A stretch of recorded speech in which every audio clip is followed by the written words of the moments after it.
Em Isaías 35, versículo 15, o profeta Isaías está falando a respeito, 32, 15, este assunto de animação e avivamento.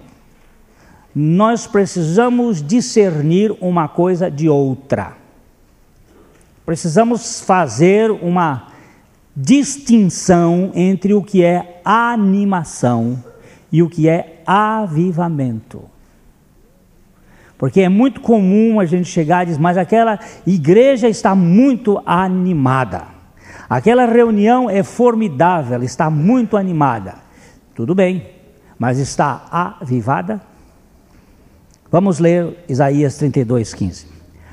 Até que se derrame sobre nós o Espírito lá do alto, e o deserto se torne em campo fértil, e o campo fértil seja tido por bosque. Nós temos que, em primeiro plano, observar a figura apresentada aqui. Ele está chamando de campo fértil. E campo fértil traz a ideia de vida. Deserto traz a ideia de morte. No deserto tudo é árido, seco, morto. O campo fértil é vida. Então há dois pontos a serem chamados a atenção aqui: vida e morte. Há muita confusão no meio do povo cristão com relação aos projetos de avivamento. Avivamento não é uma invenção terrena, é uma criação celestial. Nós geralmente misturamos o avivamento com animação. O verdadeiro espírito do avivamento está fora de controle do organizador e do propagandista. Ele não pode ser criado por técnicas nem promovido por tinta de impressoras. Nós até fazemos as coisas funcionarem, mas este funcionamento é um processo mecânico, sem a vida do Espírito. Há êxito no exercício funcional, mas fracasso na dinâmica da vida. Uma coisa é termos uma reunião ou uma história de igreja animada. Animar é alma. Animar é movimentar pela alma. É fazer a coisa se tornar ativa, cheia de acontecimentos vibrantes. Nós temos animadores de televisão. Um deles, do qual eu gosto de assistir pela sua capacidade, reconhecendo todos os problemas, é o Silvio Santos, que há anos ocupa a televisão com um projeto de animação formidável, que mantém as pessoas entretidas com acontecimentos, com vibração e aquela personalidade extremamente rica que ele tem. É um animador. Nós podemos ser animadores também de igreja.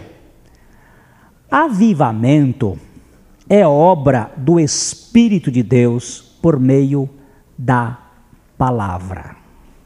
É obra do Espírito de Deus. Nós temos no Salmo 119, 2 versículos aqui que podem ser lidos, o 25 e o 50, que falam deste avivamento. Vamos ler juntos. A minha alma está apegada ao pó. Vivifica-me segundo a tua palavra. Isto é a minha consolação na minha angústia, que a tua palavra me vivifica, ou que a tua palavra me aviva.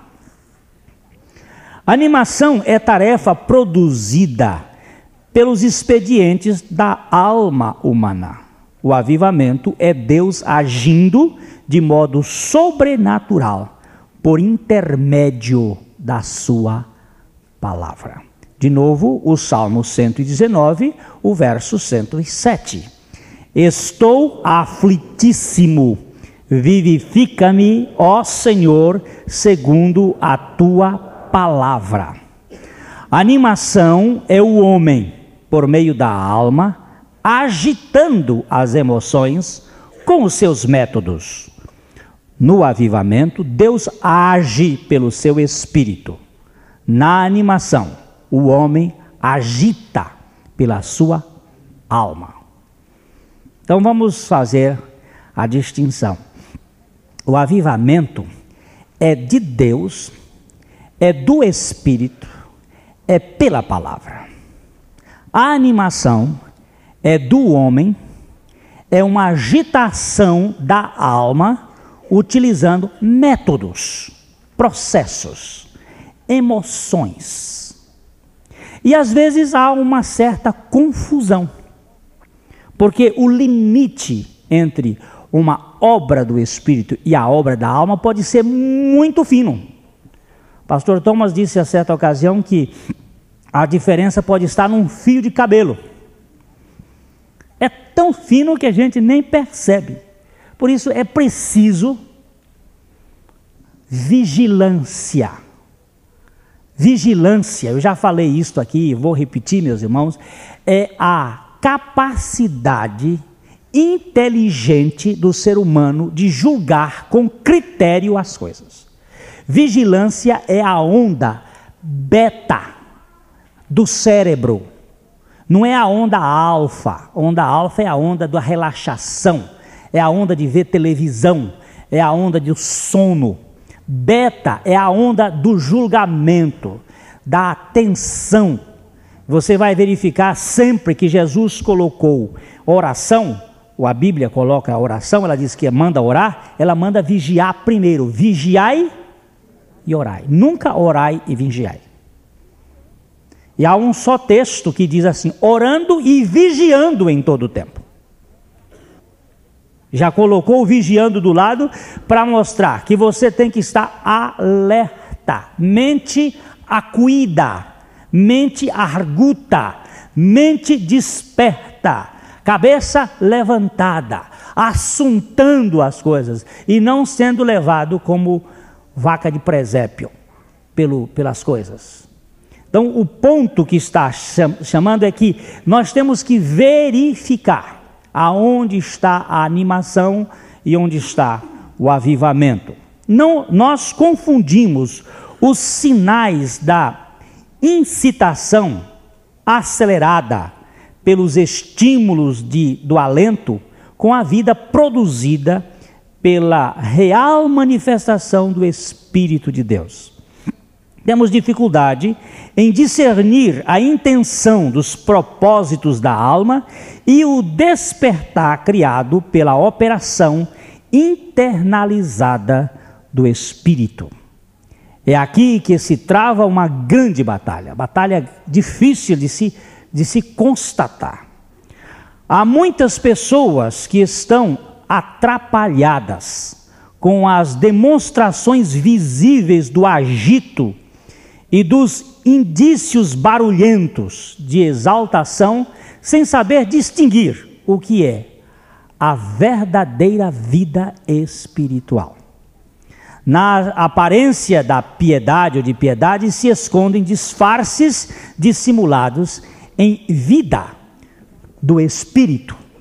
Às vezes nós temos, eu vou mexer um pouquinho aqui devagarzinho, que é um assunto que requer mais tempo para a gente observar isso. Mas todos nós temos as nossas carências. Às vezes são carências emocionais, outras vezes são carências educacionais, estruturais, de formação. Fomos criados em lares onde não recebemos determinados cuidados que deveriam ser recebidos. E temos as nossas deficiências e as nossas carências. Em virtude disto, Os estalos dos dedos que produzem uma excitação, algum campo emocional, a gente fica embevecido com aquilo e busca. As almas que carecem, por exemplo, de reconhecimento, de prestígio, buscam caminhos, às vezes até inconscientes, que venham respaldar essa necessidade. E com um pouco de técnica, se consegue dar ao indivíduo uma atenção e ele fica cheio de alegria, pensando que aquilo é o máximo. Chama-se massageamento do ego. E aqui se despertam as emoções das pessoas. O poder, às vezes nós vamos atrás do poder. Vivemos uma vida destituída de poder econômico, de poder intelectual, de poder emocional, de poder de persuasão. Então aparece o poder da oração, vamos pelo poder. Quer dizer, não é Deus, nós estamos atrás de outra coisa, não é Ele. Nós estamos atrás de um espiral de emoções que nos excite, que nos valorize, que nos encha de reconhecimento. E quanta coisa vem disfarçada. Eu tenho, nessas viagens, gente que viaja às vezes muito tempo sozinho, olhado para, ó Deus, sonda-me, ó Deus. Essa palavra do salmista tem sido tão boa ao meu coração. Sonda-me, ó Deus. Conhece o meu pensamento, conhece o meu coração, vê se há em mim algum, às vezes que eu não estou nem tomando conhecimento, algum caminho que destoe, que com certa sutileza me distraia da tua presença, da tua pessoa mesmo. Eu estou atrás, quem sabe até de ser reconhecido, de ser visto. Ô pastor Glênio, mas que bênção é o Senhor, e aquilo faça um efeito na minha emoção, faça lá e eu vou atrás. Meu Deus, me tenha por uma pessoa incapaz de entender essas coisas, vem me revelar, vem expurgar de mim qualquer cisquinho que esteja impedindo que eu me torne completamente teu e destituído de todo sentimento de animação.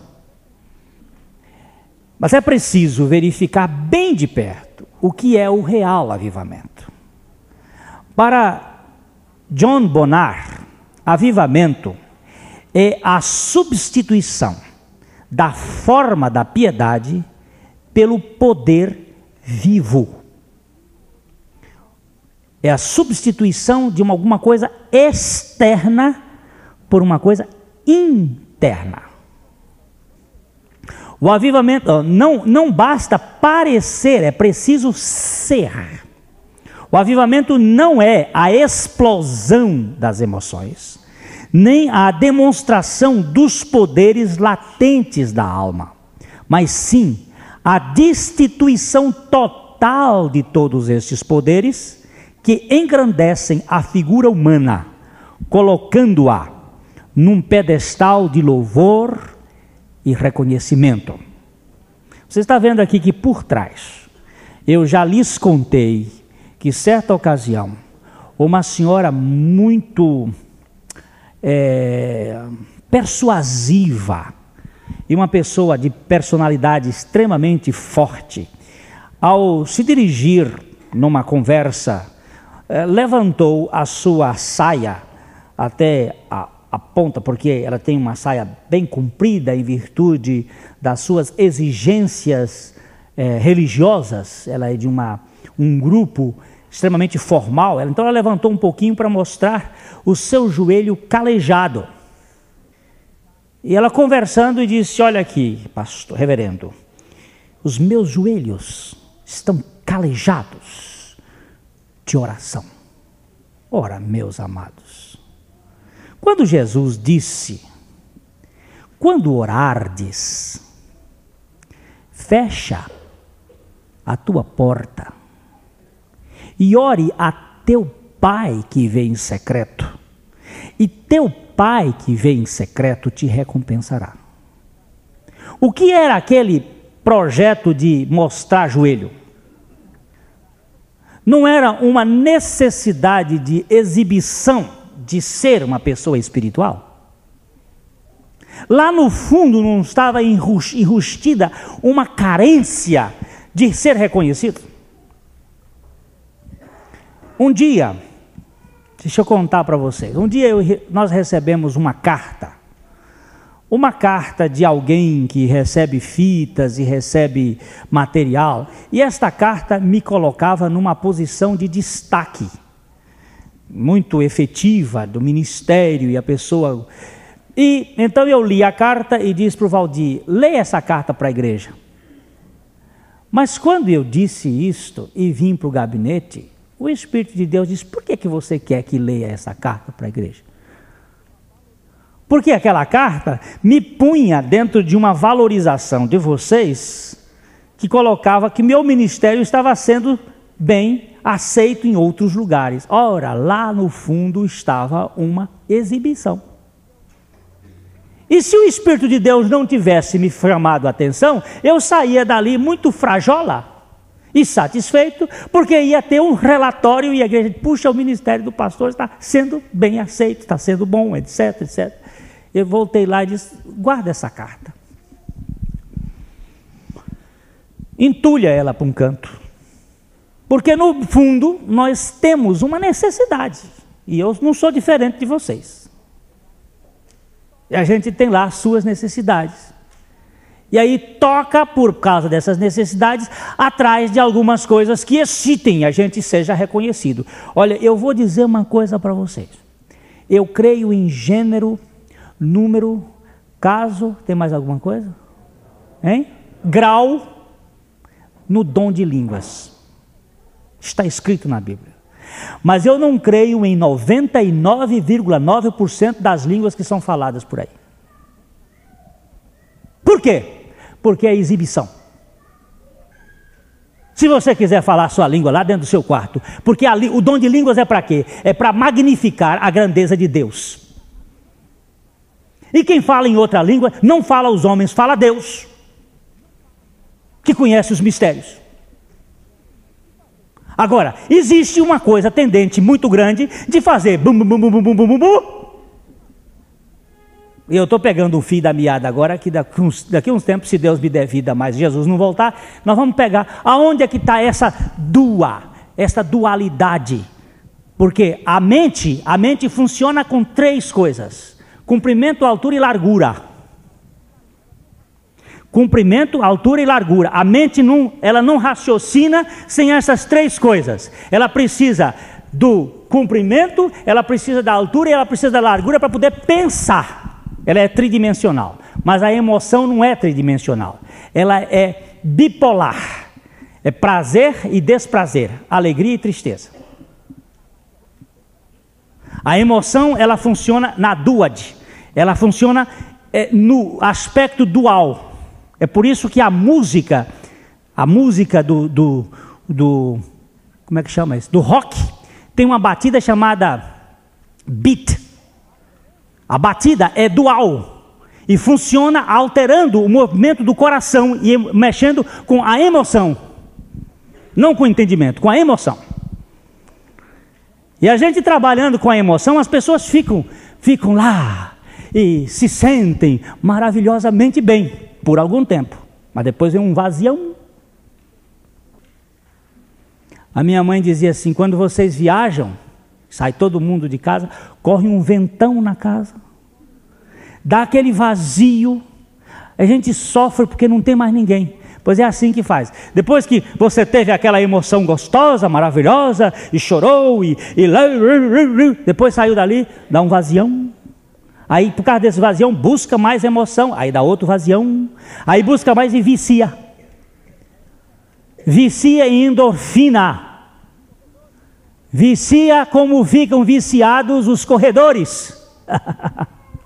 O médico está aqui sacudindo a cabeça, dizendo exatamente assim. Fica tudo viciado. Viciado em emoção. Fica lá. Aí teve o eflúvio orgasmático espiritual. E aí fica tudo. O que é isso? Dizendo que isso é avivamento? Contando isso como avivamento? Mas deixa eu dizer, com a minha vertente piauiense, os idiotas que estão atrás de emoções baratas se prendem com qualquer coisa. Mexeu, já deu, já aqui é vida. Não, mexeu pode estar morto. E morto profundamente. No avivamento. Primeiro, o ser humano deve ser esvaziado pela obra da cruz de Cristo. O homem tem que ser morto para o ego. Não haverá total esvaziamento sem a morte real do eu, juntamente com Cristo, no mesmo evento do Calvário. A fim de poder esgotar as potencialidades da alma, o homem precisa experimentar, pela fé, a sua morte para o eu no sacrifício de Jesus. Dr. Roy Hession, um inglês, que escreveu 3 livros extraordinários. O primeiro deles era A Senda do Calvário. O segundo, Queríamos Ver a Jesus. E o terceiro, Enchei-vos Agora. Este homem, que foi um dos homens sérios que tratou do problema do avivamento, ele diz o seguinte: não existe possibilidade de avivamento sem esvaziamento. Deus só avivou os ossos depois de estarem sequíssimos. A vida de Deus não é a mesma coisa que a vida da alma. Vale a pena. Ainda estão nas prateleiras das livrarias estes 3 livros. Se quiserem, podem pegar esta bibliografia. Depois de exaurir pela cruz a vida egoísta da alma, o ser humano ainda carece continuar crendo na realidade ativa de sua crucificação como algo contínuo. A cruz de Cristo tem um ato e tem um processo. O ato é: Ele foi crucificado e eu fui crucificado com Ele. Mas o processo é: eu estou crucificado com Cristo e não fui crucificado com Cristo apenas. É o levar da cruz diariamente. Não basta aceitar que já fui crucificado com Cristo. É necessário permanecer no fato de que esta crucificação continua agindo diariamente em sua vida. Eu estou crucificado com Cristo é uma experiência persistente e permanente. Jesus, sim, foi crucificado. Contudo, eu estou crucificado com Cristo e vivo, não mais eu, mas Cristo vive em mim. A minha prova experimental não anula a evidência sequencial do poder diário da cruz de Cristo. Eu tive que experimentar esta semana, algumas vezes nessa viagem, esta evidência. Porque a Bíblia diz que a nossa luta não é contra carne e sangue. Tá certo? E diz com quem nós lutamos. Com quem? Com principados, com potestades, com forças espirituais da maldade nos lugares celestiais.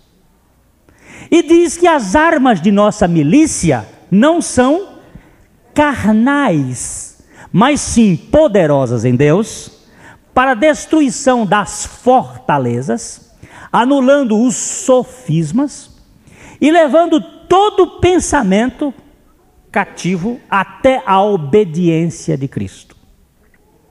Veja aqui, deixa eu dizer isso assim. Uma pessoa que é mentirosa por natureza, é filho do pai da mentira e tem uma tendência de mentir. Ela é convertida, ela é transformada pela graça de Deus, mas sofre na sua mente um ataque de mentir depois de ter sido regenerada. Mas não está crucificada com Cristo? Está. E aí, quando vem a vontade de mentir, ou vem o dardo inflamado para mentir, o que fazer? Eu tenho vontade, e a minha vontade está submissa à vontade de Cristo. Senhor, olha, eu estou enfrentando uma luta agora com vontade de mentir. Mas eu estou crucificado com Cristo. Eu levo o morrer de Jesus. E eu descobri uma coisa, que não basta crer no coração, é preciso confessar com os lábios. Por que confessar com os lábios e não só crer no coração e confessar com os lábios? Porque os demônios não sabem o que você pensa. Só quem sabe o que você pensa é Deus. Ele pode lançar o dardo numa onda. Eu estou agora tentando fazer uma interpretação científica da coisa. Numa onda eletromagnética de pensamento, assim como eu posso transmitir pensamento por telepatia para você. Vem um dardo e penetra, mas esse pensamento não é meu porque eu estou crucificado com Cristo. Mas como eu digo lá no meu íntimo, eu estou crucificado com Cristo, PT, saudações. E acabou? Não, acabou não. Eu quero dizer, e no avião eu disse isto, e uma pessoa olhou para mim. Mas eu não estou preocupado de ser louco para o mundo. E ela olhou e viu que eu disse, Satanás, eu quero dizer para você que eu estou crucificado com Cristo. Em voz alta. Esse homem é doido. Mas é doido mesmo. Mas eu prefiro ser doido com Cristo do que ficar calado e enfrentar a luta. E sabe o que aconteceu? Desapareceu. Por que desapareceu? Porque eu não estou me firmando na minha lógica. Ela não é carnal, mas sim poderosas em Deus para a destruição das fortalezas, anulando os sofismas e toda altivez que se levante contra o conhecimento de Deus. Até que meu pensamento fique cativo à obediência de Cristo. Depois que você descobre que Jesus preferiu a cruz ao gozo que lhe estava proposto, você entende que estar morto para o pecado é muito mais significativo do que você estar vivo para ele. É preciso gostar de estar morto. É verdade. Eu prossigo crendo. Eu creio que eu estou crucificado, mas eu prossigo crendo na minha co-crucificação como a única fórmula de erradicação do egoísmo gerador de toda a ambição perniciosa. Após o esvaziamento gerado pela cruz, vem o enchimento produzido pela ressurreição. Deus não põe a sua vida santa num coração não justificado. O avivamento vem em consequência do profundo esvaziamento executado pela obra da cruz. Ninguém pode ficar repleto da vida do Espírito sem primeiro ficar vazio da vida do ego. A plenitude da vida espiritual vem precedida do despojamento do egoísmo. Tudo aquilo que nos valoriza ou nos deixa ressentidos quando não temos é patrimônio do nosso ego. Você pode ter tudo no mundo, não tem problema. Você pode ter a vida mais, vamos dizer, elevada, desde que esta vida não lhe eleve ao ponto de você se perca a sua alegria. Você pode viver a vida mais despojada deste mundo, desde que não existe em você a ambição de ter uma vida de elevação que lhe valorize. Não tem problema, nem na pobreza nem na riqueza. O problema está no ego. Você vai ver pessoas que estão muito pobres, muito simples, aspirando e revoltadas pela situação em que vivem. E pessoas muito ricas e muito bem-sucedidas, sofrendo com medo de perder as coisas que têm. Então o problema está no ego, não está nada no ter ou não ter. Está no ser. Não é possível haver um real avivamento sem o expurgo total de todas as sutis reivindicações do ego. Mas eu merecia isto. Merecia o quê? O que eu merecia? Vida do ego e vida de Cristo são incompatíveis. Ou eu, ou Cristo. Quando o eu está crucificado com Cristo, Cristo está triunfante em mim. Mas quando eu vivo egoisticamente, Cristo não vive em mim.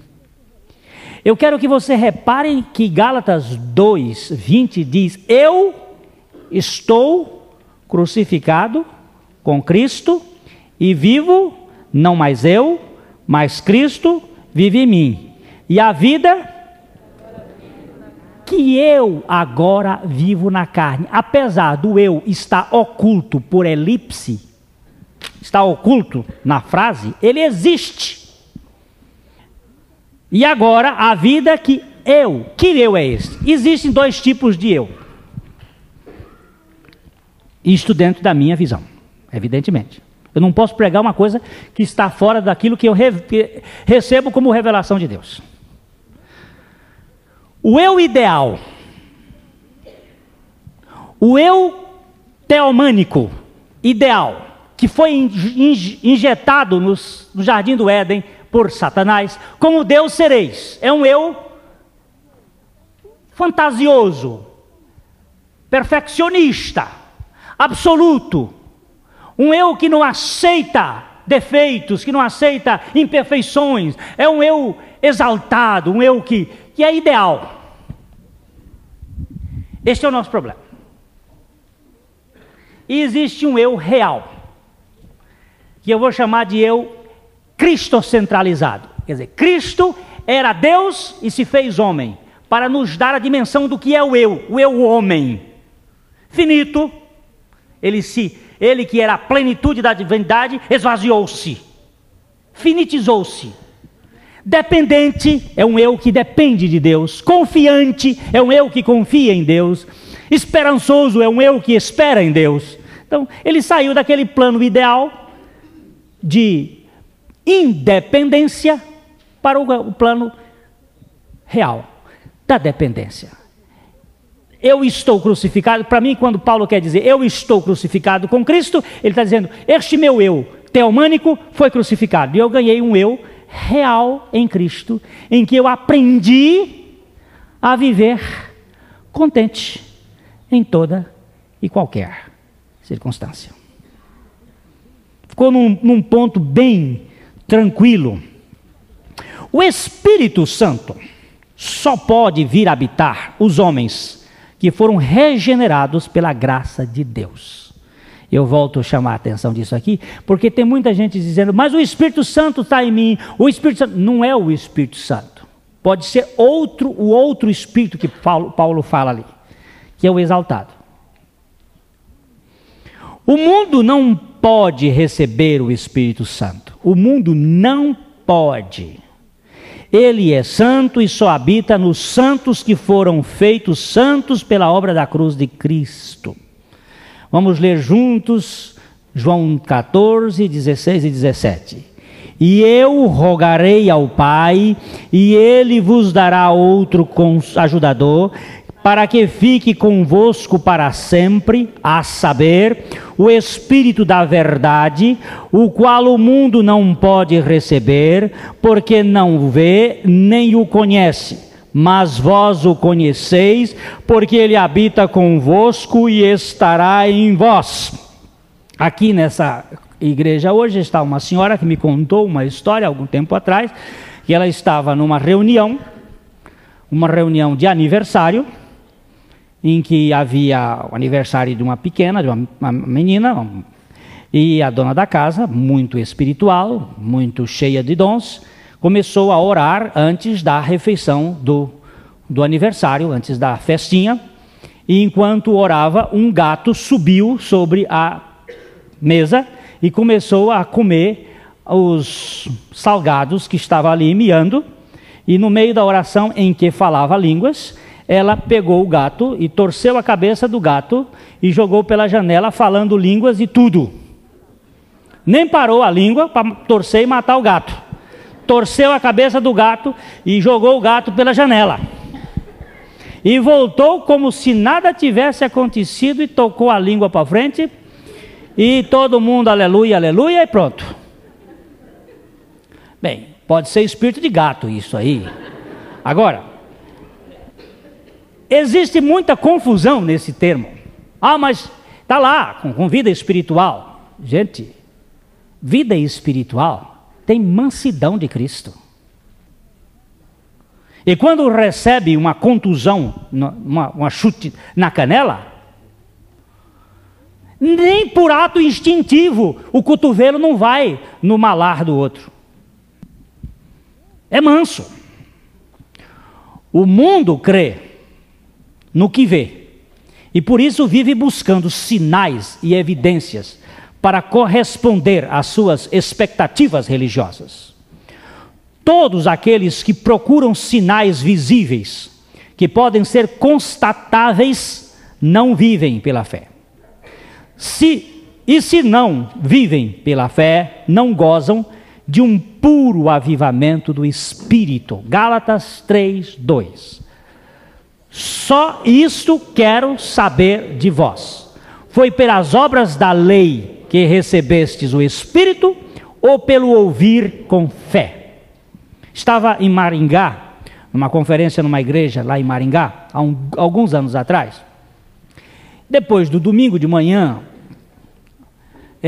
os irmãos fizeram aquela boa macarronada com galinha, muito gostosa. Nós estávamos terminando de comer ali na mesa e conversando, quando chegou uma pessoa e disse: olha, ali na esquina tem um homem, ali na praça, ali tem um homem fazendo, mas olha cada coisa maravilhosa. Olha, e tem demônios lá, e ele está expulsando demônios, e é uma coisa extraordinária. Até uma pessoa paralítica que estava lá, andou. E a mulher estava contando para a vizinha: o senhor escutou, pastor? Eu digo: não, o que foi? E começou a me contar ali. Mas que coisa, pastor, coisa maravilhosa. E eu disse: pois é, maravilhoso mesmo. E ela disse: vamos lá ver. E aí eu já fui botar o sapato, que estava de chinelo, fui botar o sapato e comecei a romper no rumo do coisa. Quando eu cheguei no meio do quarteirão, vem uma voz no meu coração dizendo: o que você vai lá? Fazer o quê? Eu não já lhe disse que você me encontra na palavra? O que você vai lá? Para ver? Eu não já lhe disse que o meu justo vive pela fé? O que você vai lá? Para ver? E eu disse: a senhora vai? E o marido dela disse, e estava junto, disse: não vai não, pastor? Eu digo: não, Deus acabou de me chamar a atenção, eu vou voltar. Ele disse: então eu vou voltar com o senhor, para o senhor não ficar sozinho. E ela foi ver. Passou um pedaço, porque é engraçado, a mulher gosta mais dessas coisas, de visão ela gosta mais. E ela foi lá e lá viu e tal, e daqui a pouco ela veio e disse assim: ei, pastor, mas é decepcionante. Eu digo: bem que Deus já tinha chamado a atenção para não ir lá ver. Nem por curiosidade. Nem por curiosidade. Porque o meu justo viverá pela fé. Toda a vivência do Evangelho é no âmbito da fé. E, consequentemente, não necessita de qualquer sinal para vir comprovar a atuação do Espírito. Jesus disse que o maior homem, nascido de mulher, que foi cheio do Espírito desde o ventre de sua mãe, é João Batista, que no seu ministério jamais realizou um só milagre. Isto não quer dizer que no poder do Espírito Santo não possa haver muitos sinais. Mas também não quer dizer que sinais sejam evidências do poder do Espírito Santo. E um moço aqui um dia disse para mim assim: pastor, o senhor precisa, pastor, chamar o povo lá na frente para orar. Precisa acontecer sinais aqui na nossa igreja. Nossa igreja não tem sinal. O poder do Espírito Santo não faz nada aqui. Eu disse: meu irmão, você viu João Batista, que foi cheio do Espírito Santo no ventre da mãe? Fez algum sinal no seu ministério? Tem algum? Me conta. Não tem. Significa que ele não era cheio do Espírito? Se o Espírito de Deus quiser fazer, ele faz. E eu já vi sinais aqui de pessoas que foram curadas de câncer dentro dessa reunião aqui, sem nenhuma oração, pelo poder da palavra. E enviou a sua palavra e foi curado. E eu já vi pessoas que foram curadas aqui de problemas que a gente diz assim: é impossível. Leucemia. Eu tenho casos aqui, não preciso contar para ninguém, que Deus fez pela sua palavra. Ele faz. Agora, você já viu Jesus, depois de um milagre que ele realizou, dizer assim: vai lá e conta para todo mundo? Primeira coisa que ele dizia: não conte para ninguém. E os discípulos dele, quando faziam, se escondiam e diziam: a glória é de Jesus, e vamos embora. Vocês estão pensando que foi por nosso poder ou por nossa influência que aconteceu isso? Pedro dizia lá na porta formosa do templo: não tem nada a ver com isso. Foi a fé que veio por Jesus que fez isso, e cai fora. Agora, venham para cá que nós estamos fazendo coisa. Caia fora. Eu não quero excluir o poder do Espírito Santo na conformidade da sua autoridade e soberania. Mas não venha para cá me dizer que barulho e que movimentação e que cura é prova de que o Espírito Santo está agindo. Porque muita coisa que está acontecendo tem nada a ver. Lá em Bauru, ela já morreu. O irmão Jorge era muito amigo dela e me levou lá, numa profetisa. Conheci. E ela chegou e disse numa reunião: eu estou falando em línguas e profetizando. Eu tenho escolhido você, meu servo, para ter uma outra mulher. O homem, pastor casado. O homem achou a boa profecia. Mas eu estou contando que o fato está lá, em Bauru. Está lá, para quem quiser ver. O moço não, já um senhor, assim como eu. Madurão. E nessa hora, e aí arranjou, ela se candidatou a profetisa. E acabou o casamento do homem. Acabou o casamento do homem. Com 3 filhos. Casou com a tal profetisa. Ela morreu de câncer faz pouco tempo.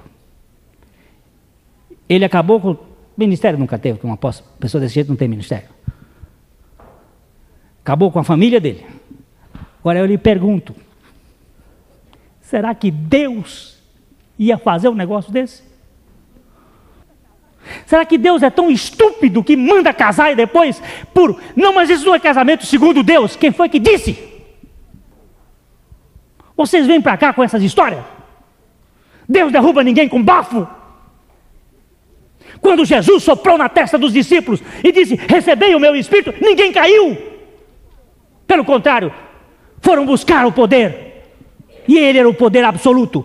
Agora vem esses pastores para cá, que chegam e ficam deitados nos túmulos dos grandes homens do passado para buscar poder. É a nova mania dos Estados Unidos.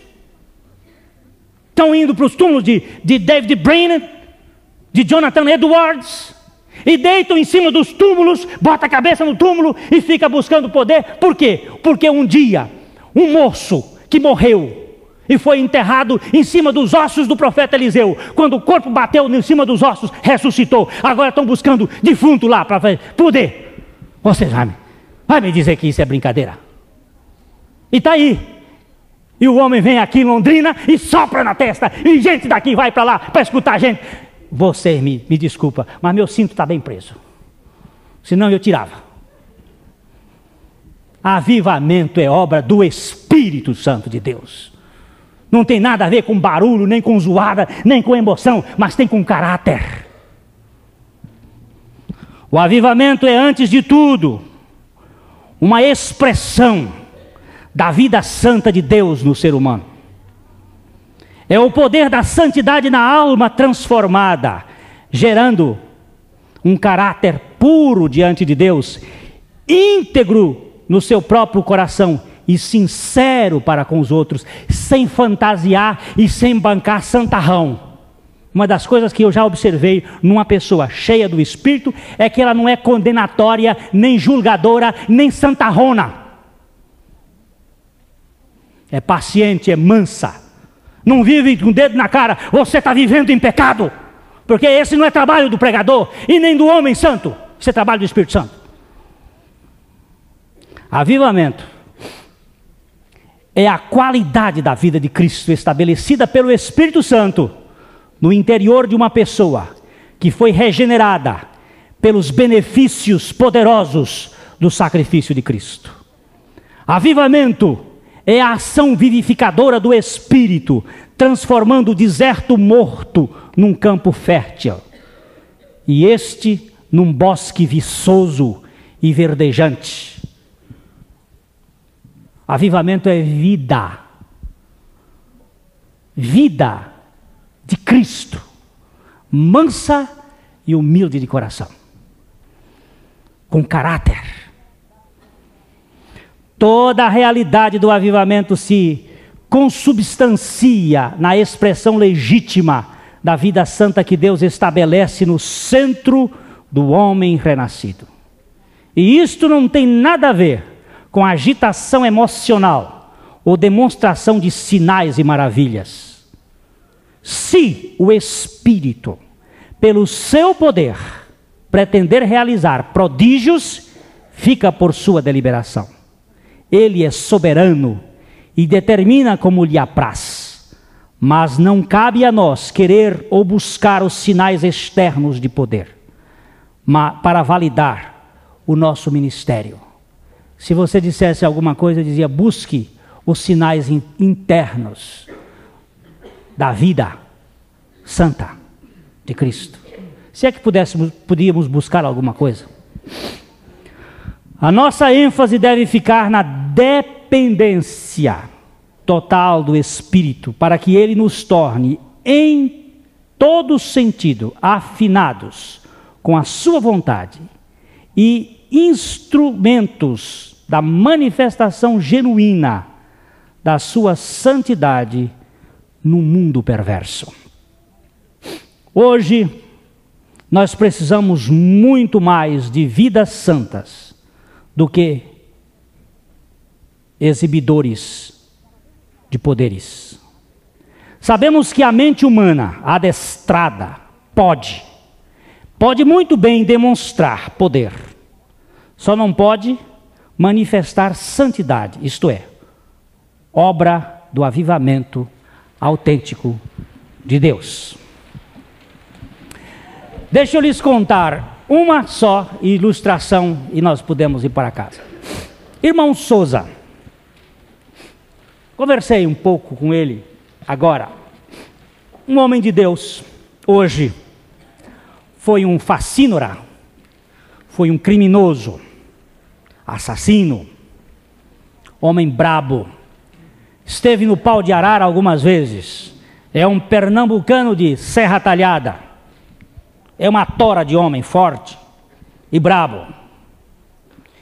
Este homem se converteu, presta atenção na partícula que estamos utilizando aqui. Ele não foi convertido, ele se converteu.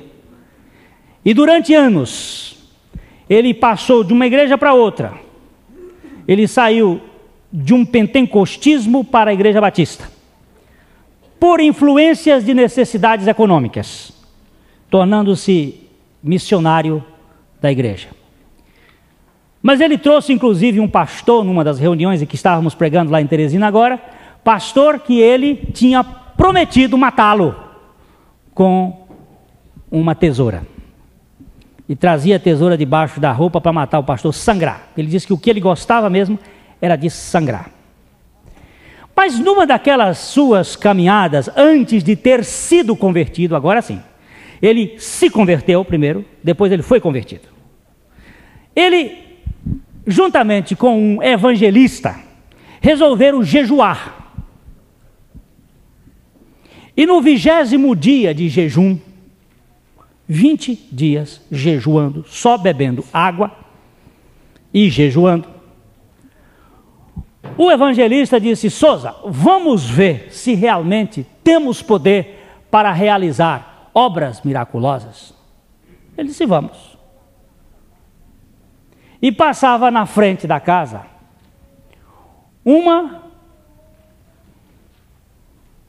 de jumento. O que é? Manada não. Uma tropa de jumentos. Diz que eram uns 15 a 20 jumentos a pé, andando sozinho, comendo, sem ninguém. Os jumentos iam ali, e o evangelista virou e disse: em nome de Jesus, caiam! Diz que não ficou um. Todos os jumentos caíram. Eu digo: eu conheço a queda dos muros de Jericó. Agora eu conheço a queda dos Jericos. A dos muros de Jericó foram feitas por Deus. A dos Jericos, irmão Souza, foi feita. Ele disse: sim, pastor Glédio, foram feitas pela nossa mente. Que ele estava, disse: agora eu entendi onde estava aquele poder, porque eu não estava entendendo. Porque eu fiz milagres com estas mãos aqui, pastor. Eu pus a mão sobre pessoas enfermas e eles foram curados, e eu era um ímpio. Eu queria matar as pessoas. E uma das pessoas que eu quis matar foi o pastor Antônio Abuchaí. E eu viajando com ele, eu disse: eu vou sangrar esse velho. Eu vou matar esse velho. E doutor Lívio me colocou no carro para ir dirigindo e cuidar. E eu disse: eu vou matar esse velho. E parece, pastor Glênio, que Deus estava comandando aquele homem mesmo. Ele diz: parece não, é verdade, porque se ele, eu tinha colocado, se ele disser uma palavra para mim, eu sangro ele hoje. E ele viajou 2 dias comigo e não me deu uma só palavra. E ele não era de não falar, ele era um homem que falava muito. E no fim de 2 dias ele disse assim: vá pregar, Souza. E o que eu tinha que pregar? E ele disse: eu agora estava numa situação. Ele disse: se você não tem nada para pregar, diga que Jesus morreu e levou você a morrer naquela cruz. E ali ele disse que entrou em parafuso. Mas como eu vou dizer se eu não fui? E foi para a beira do brejo. E dali começou a obra de Deus. E quando Deus regenerou Souza, aquele homem brabo, mau, você hoje pode conversar com ele. Ele sentou lá na casa do doutor Lívio. Ele hoje é pastor, pastor Souza. A gente senta perto dele. E eu fui almoçar. Doutor Lívio fez um almoço na casa, mas tinha bastante gente. Fizemos a americana. Eu saí com um prato, fiquei lá debaixo do carramanchão. Me sentei lá e ele veio sentar perto de mim para conversar. Mas que doçura. Que mansidão, que homem manso, sem exibir nada, sem querer ser ninguém. Agora ele está aquela.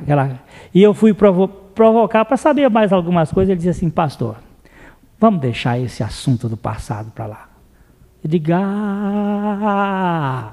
quem passa pela essa obra não quer mais nem mexer nesses assuntos do passado para lá. Vamos deixar isso para lá, pastor. Isso aqui já está no lixo, que eu tinha pregado sobre o lixo que a cruz levou. Isso já está lá no lixo que Jesus levou. Diga: tá jóia, Souza. Tá jóia. Aí eu vejo poder, sabe? Aí eu vejo poder. Agora esse negócio aí, alguém me disse uma vez assim: pastor, eu estou buscando um ministério de prodígios e maravilhas. E o Espírito Santo disse: a maior maravilha é estar crucificado com Cristo. O maior prodígio é Cristo viver em nós, do jeito que Ele quiser, para a glória dEle. Isso eu entendo como avivamento. Agora, vocês me desculpem a franqueza.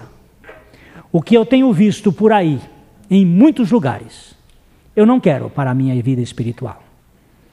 Porque eu quero o manso e humilde de coração, que é Jesus, vivendo na minha desgraça, imperfeição, na minha fraqueza.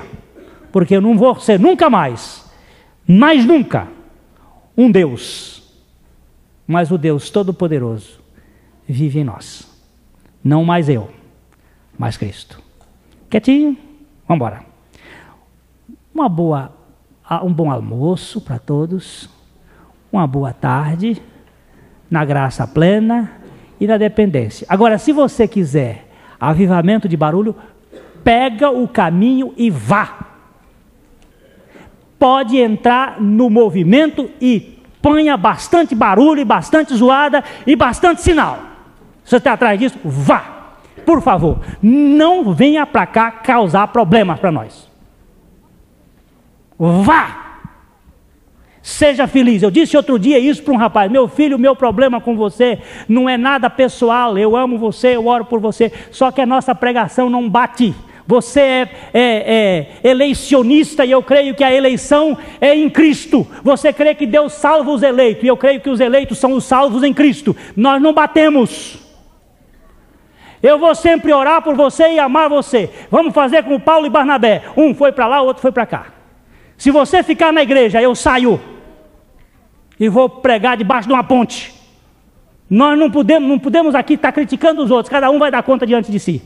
Mas enquanto eu for pastor nessa igreja, e que a igreja me respaldar na posição de pastor, eu terei a dignidade de pregar aquilo que a igreja adota como seu sistema de pregação. E foi eleita, e foi votada isso em assembleia. E por outro caminho, jamais. No dia que vocês me virem pregando isso, me falem que eu pego a malinha e vou embora. Vou para outro lugar, porque é desonesto. E o avivamento de Deus é pela sua palavra, e não por barulho e por zoada. Então, eu já disse que é boa tarde, boa tarde.